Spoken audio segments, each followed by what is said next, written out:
오늘 본문 시편 131편은 성도들이 하나님의 성전으로 올라가며 부르는 찬양시입니다. 다윗이 썼습니다. 예배하기 위해서 하나님 앞에 설 때마다 다윗의 그 기본 자세는 어떠했을까요? 이렇게 시작합니다. 여호와여, 내 마음이 교만하지 아니하고 내 눈이 오만하지 아니하오며 내가 큰 일과 감당하지 못할 놀라운 일을 하려고 힘쓰지 아니하나이다. 하나님의 성전에 나오면서 교만한 마음으로 오만한 눈길로 나아오지 마십시오. 하나님께서 정말 싫어하시는 것, 그것은 교만입니다. 그런데 그리스도인 중에 외경상 교만한 사람이 있을까요? 별로 없어 보입니다.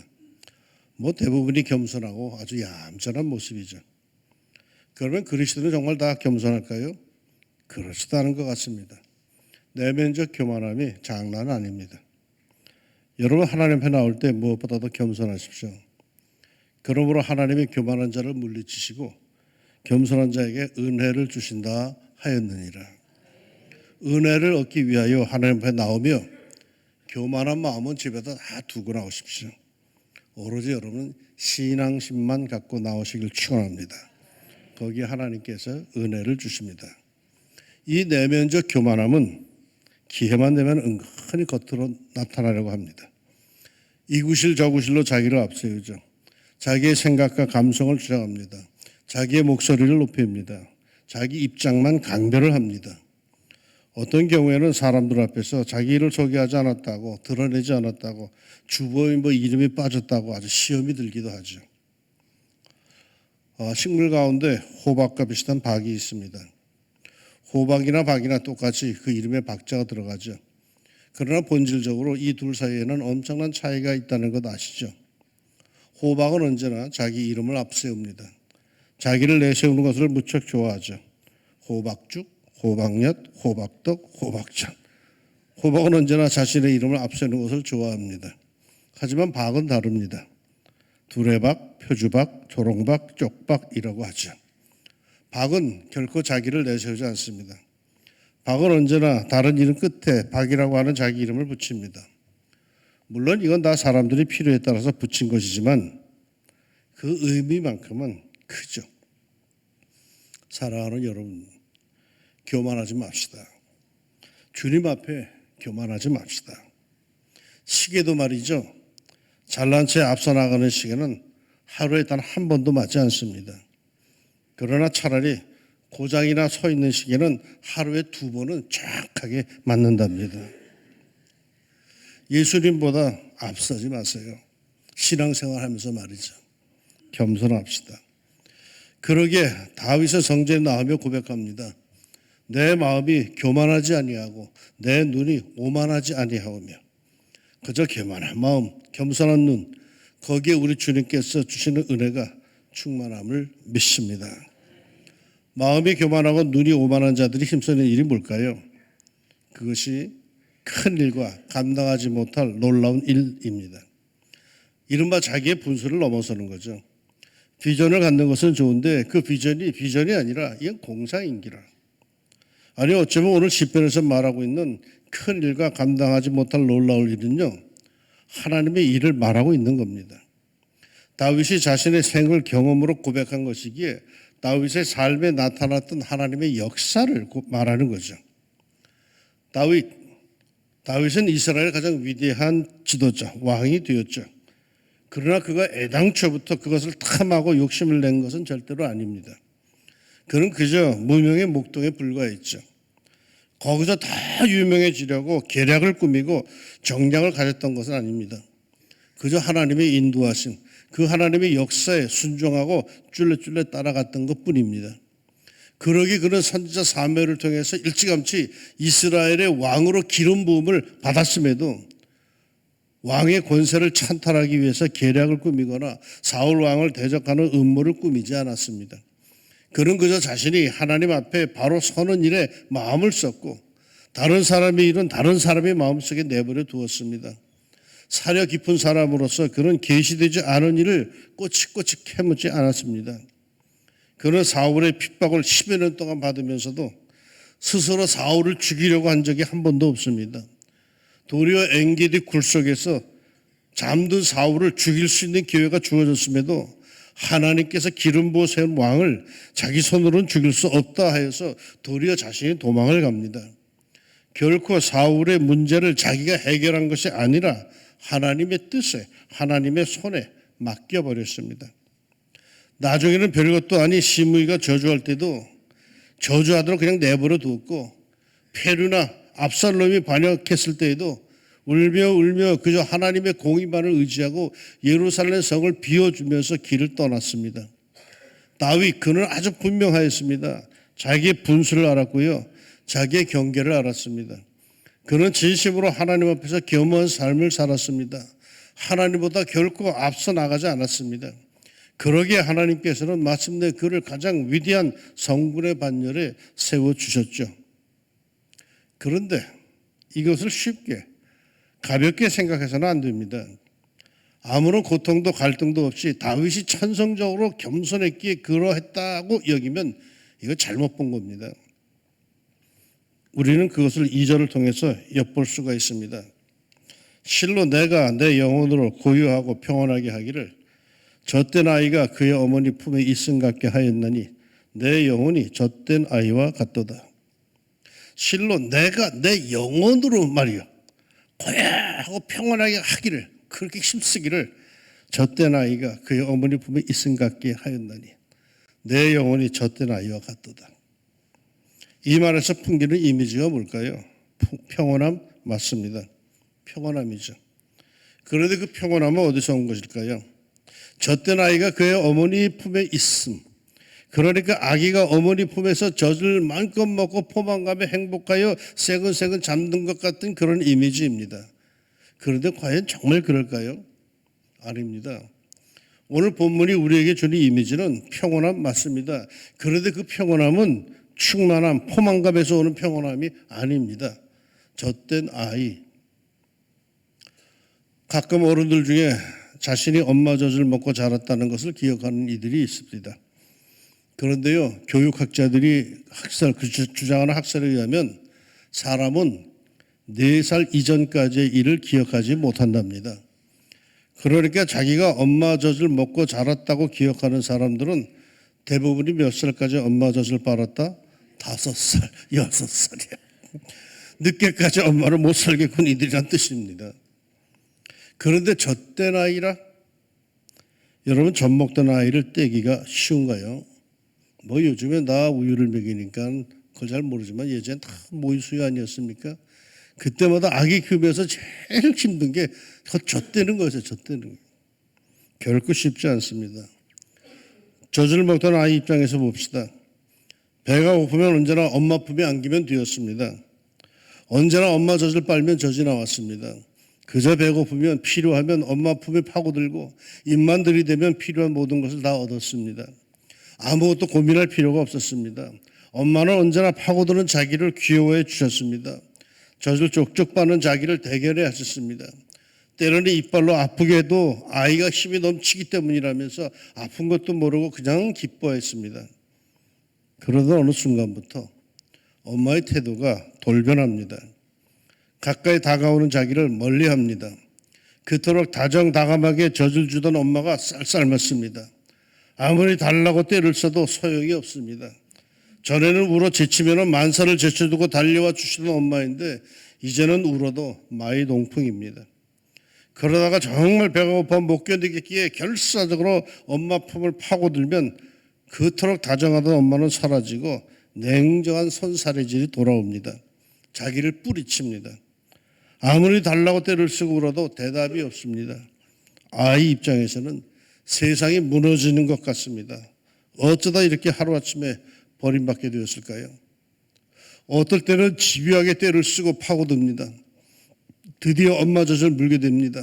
그런데 그토록 달콤했던 엄마 젖에 뭐가 묻었는지 아주 쓰디쓴 맛이 납니다. 그야말로 아주 일찍부터 인생의 쓴맛을 보게 됩니다. 그리고 그 쓴맛을 본 뒤로는 2번 다시 물고픈 마음이 사라집니다. 그래서 결국 어떻게 합니까? 밥을 찾습니다. 밥이라도 먹어야지. 당장의 맛은 없지만 내가 직접 수고해야 하지만 그래도 먹어야 살겠기에 밥을 찾습니다. 그 밥을 위해 공부도 열심히 하고 수고도 하지요. 다윗이 자기 영혼을 젖된 아이 같다고 표현합니다. 다윗이 누굽니까? 하나님의 마음에 합한 사람, 하나님의 마음에 쏙 들은 사람, 그렇게 큰 사랑을 받은 다윗, 그 다윗도 말이죠, 젖된 아이 같답니다. 무슨 뜻인 줄 아십니까? 기도만 하면 응답이 왔습니다.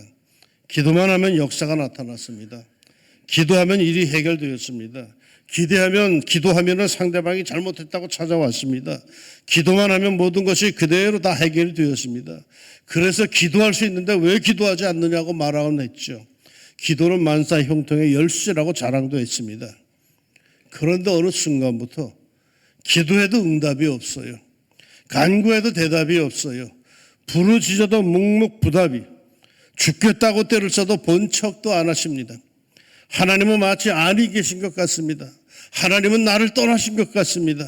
마치 욥이 경험한 것과 아주 비슷한 경험입니다. 내가 어찌하면 하나님을 발견하고 그의 처소에 나아가랴. 그런데 내가 앞으로 가도 그가 아니 계시고 뒤로 가도 보이지 아니하며 그가 왼쪽에서 일하시나 내가 만날 수 없고 그가 오른쪽으로 돌이키시나 배울 수 없구나. 아무리 찾아도 부르짖어도 하나님께로부터 응답이 없습니다. 심지어 하나님의 존재에 대해서 회의가 올 정도입니다. 내 하나님이여, 내 하나님이여, 어찌 나를 버리셨나이까? 어찌 나를 멀리하여 돕지 아니하옵시며 내 신음하는 소리를 듣지 아니하시나이까? 내 하나님이여, 내가 낮에도 부르짖고 밤에도 잠잠치 아니하오나 응답지 아니하시나이다. 그토록 다정하신 하나님, 그토록 자상하시고 간구하는 대로 즉각 응답해 주신 하나님, 품에 파고 들면은 언제나 풍성한 젖으로 만족케 하시던 그 엄마처럼 내 영혼을 만족케 하시는 그 하나님, 그 하나님께서 어느 날부터 냉정하기 짝이 없습니다.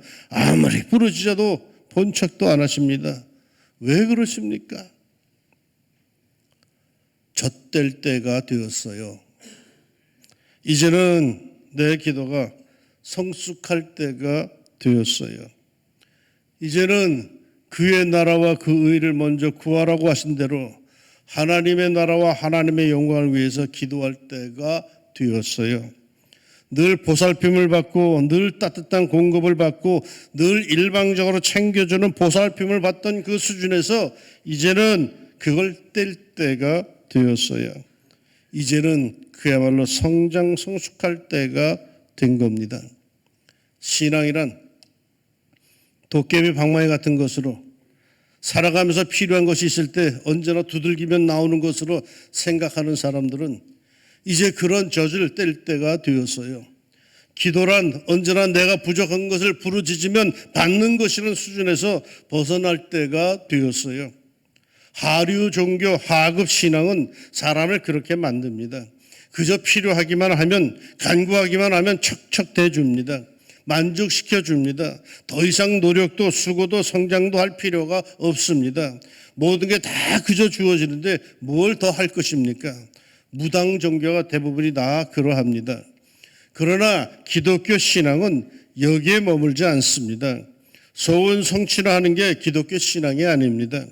어느 정도가 지나가면 더 이상 내가 간구하는 것들에 대해서 쉽게 응답이 오지를 않습니다. 부르짖고 간구하고 기도원이란 기도원 다 돌아다니는데도 응답이 없어요. 하나님께서 젖을 떼라 하십니다. 젖된 아이. 그러면 불행한 아이입니까? 젖을 못 먹어서 불만이 가득한 아이입니까? 엄마의 젖을 더 이상 빨지 못하여 욕구 불만의 문제아입니까? 그렇지도 않습니다. 젖된 아이. 이젠 자기가 수고하여 밥을 먹습니다. 그럼에도 이젠 그 엄마의 품에 안기는 것만으로도, 그 엄마에게 기대는 것만으로도 무한한 행복함을 느낍니다. 밥을 흘리면서도 수고로이 자기 힘으로 숟갈로 밥을 먹는 것을 엄마에게 보여주는 것만으로도 아주 뿌듯합니다. 자기 힘으로 엄마가 곁에 있는 것만으로도 무엇이든 할 수 있다는 자신감이 있습니다. 그러기에 오늘 본문의 결론 3절은 이러합니다. 이스라엘아, 지금부터 영원까지 여호와를 바랄지어다. 젖을 달라고 해도 주지 않으셨지만 그래도 이제는 자세를 바꾸어서 그 간구의 내용을 바꾸어 여전히 하나님을 향한 기대감을 갖고 여호와를 바라라는 것입니다. 다윗은 끝까지 하나님을 신뢰하고 바랐습니다. 쉽사리 응답이 오지 않아도 그래도 실망하지 않고 그래도 여전히 하나님을 바라라는 겁니다. 즉각 해답이 오지 않아도 그래도 낙심하지 말고 하나님을 기다리라는 겁니다. 신앙의 위인들은요, 기도 응답을 너무 많이 받아서 행복한 게 아니더라고요. 기도의 응답은 별로 없어도 그 주님이 예수님께서 자신과 함께 하심만으로 이 세상에서 가장 큰 행복을, 평안함을 누리더라고요. 이 평안함 어떻게 누릴 수 있을까요? 내 영혼아, 네가 어찌하여 낙심하며 어찌하여 내 속에서 불안해하는가? 너는 하나님께 소망을 두라. 그가 나타나 도우시로 말미암아 내 하나님을 여전히 찬송하리로다. 자기 영혼에게 끊임없이 말합니다. 자기 영혼으로 그렇게 되라고, 그런 상태를 유지하도록 힘을 씁니다. 누가 내 영혼을 그렇게 해주기를 기다리는 게 아니에요. 자기 영혼이 그렇게 느끼고 그런 자세를 갖도록 늘 힘을 씁니다. 말씀으로 자기 영혼을 먹입니다. 묵상으로 자기 영혼을 가르칩니다. 여러분은 자기 영혼에게 말해본 적이 있으십니까? 영은 영의 말씀을 압니다. 영은 영으로 통합니다. 육신은 물질로 음식으로 만족함을 얻고 힘을 얻지만 영은 하나님의 말씀으로, 성령의 감동으로 힘을 얻습니다. 그러니 주의 말씀으로 자신의 영에게 말하십시오. 내 영혼아, 내가 어찌하여 불안해하는고, 어찌하여 두려워하는고, 나는 하나님을 바라보리라. 나는 두려워하지 말라. 내가 너를 도와주리라. 내가 너를 굳세게 하리라. 내가 네 하나님이 아니더냐. 너는 무서워하지도 말고 염려하지도 말아라 하시는 하나님을 바라보리라. 이렇게 할 때 내 속사람 영혼의 평안함이 찾아듭니다. 그리고 그렇게 하나님께 기댈 수 있는 것만으로도 행복해집니다. 저때 나이 불안하지만 하나님의 품 안에, 주 안에만 있으면 됩니다. 젖된 영혼, 내 영혼아, 네가 어찌하여 불안해하는고, 어찌하여 두려워하는고, 나는 하나님을, 나를 품고 계시는 하나님을 끝까지 신뢰하고 바라리라. 더 이상 불평하지 않습니다. 더 이상 불만을 터뜨리지도 않습니다. 불안해하지도 않습니다. 이제 마음이 편안합니다. 한동안 울고불고 떼를 써도 원하는 것을 얻지 못했는데 그럼에도 이젠 수고하여 밥을 먹으면서 엄마의 품에 기대는 것만으로도 행복함을 느낍니다. 그게 젖된 아이, 젖된 영혼입니다. 젖된 아이 같이 주님 품에 안기는 것만으로도 행복해하는 성도들에게 하늘로부터 임하는 평안함이 몰려오기를 예수님의 이름으로 축복합니다. 기도합시다. 기도만 하면 이루어졌는데 언제부터 응답이 늦어지기 시작하고 아무리 기도해도 하나님의 감동이 없는 그런 때가 우리에게 분명히 찾아오죠. 주님 그러할 때 주님께서 나보고 이제는 젖을 때라고 하시는구나 깨닫게 하여 주시고 이제는 기도의 제목을 바꾸게 하시고 이제는 눈길을 바꾸게 하여 주시자 좀 더 성장하고 성숙한 모습으로 주님 앞에 설 수 있는 저희들이 되게 하여 주옵소서. 언제까지나 응석을 부리면서 우리 믿음 생활을 유지하지 않게 해주시고 이제는 정말로 성장한 성숙한 하나님의 자녀들로서 그리 살게 하여 주옵소서. 예수님께서 말씀하신 대로 너희는 무엇을 먹고 무엇을 입을까 염려하지 말라. 이거는 다 이방인들이 구하는 것이라. 이것들이 너희에게 필요한 걸 하나님이 이미 다 아신다. 그러니까 너희는 먼저 그의 나라와 그 의를 구하라. 그러면 이 모든 것 너희에게 도와주시라는 주님의 약속 기억합니다. 이제는 주의 나라를 위해서 주의 의를 위해서 먼저 구할 수 있는 저희들 되게 해 주시고 그러는 가운데 우리의 앞길에 하나님께서 이루어 주시는 놀라운 역사들이 펼쳐져 나가게 하여 주옵소서. 세상에서 근심 걱정에 파묻히지 않게 해주시고 그저 주 안에 있는 고백, 주 안에서의 성도의 삶을 행복하게 살 수 있는 성숙한 성도들이 꼭 되게 하여 주옵소서. 예수님의 이름으로 기도합니다. 아멘.